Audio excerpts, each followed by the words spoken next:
Channel of Vadodara. ધોરણ 12 પૂરક પરીક્ષામાં પાસ થયેલા વિદ્યાર્થીઓને હજી સુધી એડમિશન નહીં મળતા આક્રોશ સાથે આવેદનપત્ર આપવામાં આવ્યું હતું। વડોદરાની MS યુનિવર્સિટીની હેડ ઓફિસ ખાતે આજરોજ પૂર્વ FR નિખિલ સોલંકીએ ભારે સૂત્રોચ્ચાર સાથે આવેદનપત્ર આપ્યું હતું।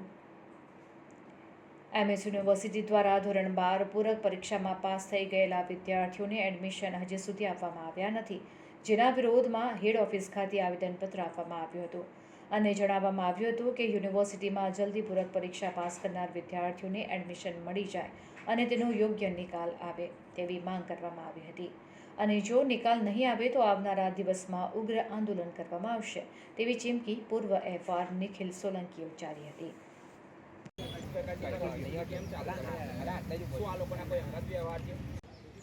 अरे आपो आपो एडमिशन आपो आपो आपो एडमिशन लोको एडमिशन आपो एडमिशन आपो विद्यार्थियों ने एडमिशन आपो एडमिशन आपो एडमिशन आपो विद्यार्थियों ने एडमिशन आपो बाहर आओ वीसी सर बाहर आओ।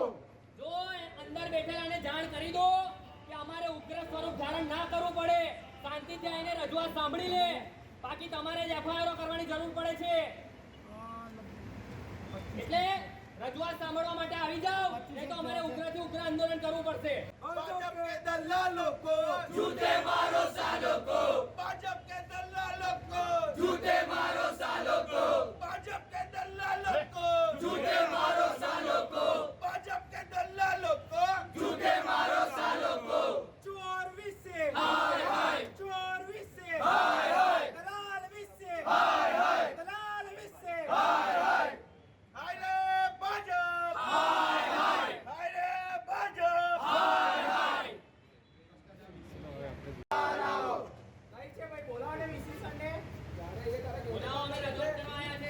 અમે લોકો આવ્યા છે એટલે આજ રોજ અમે હેડ ઓફિસ પર વાઇસ ચાન્સેલર સરને રજૂઆત કરવા માટે ગયા હતા, કારણ કે છેલ્લા અઠવાડિયાથી અમે જે લડત લડી રહ્યા છે કે 12th રિપીટર્સના વિદ્યાર્થીઓ માટે એડમિશન ચાલુ કરવામાં આવે, જેના માટે અમને ડીન સર તરફથી કોઈ જવાબ ના મળ્યો, માટે અમે હેડ ઓફિસ પર ગયા।